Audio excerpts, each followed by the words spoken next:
কেউ মারা গেলে মিলাদ ও খাওয়ার অনুষ্ঠান করা যাবে কিনা?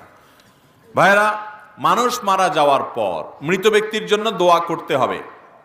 আর যেই লোক মারা গেছে তার আত্মীয় স্বজন যারা আছে, তার পরিবারের লোক যারা জীবিত আছে, তাদেরকে এলাকাবাসী খাওয়াইতে হবে। এটা হলো সুন্নাহ।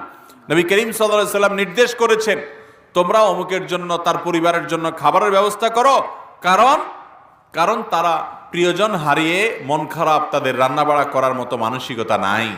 এজন্য যে মারা গেছে তার পরিবারের লোক যারা জীবিত আছে তাদেরকে বরং এলাকাবাসী খাওয়াইতে হবে। এটা হলো কি? সুন্নাত। আমাদের দেশে খাওয়ায়, সব এলাকায় খাওয়ায়, একটু হলো একদিন দুই দিন দুই চার বেলা হইলো খানা পাঠায়। যে বেচারা মরে গেছে আশেপাশ থেকে অন্যান্য ঘরের লোকেরা, প্রতিবেশীরা খাবার পাঠায়।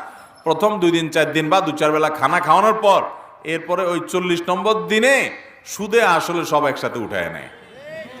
ঠিক না?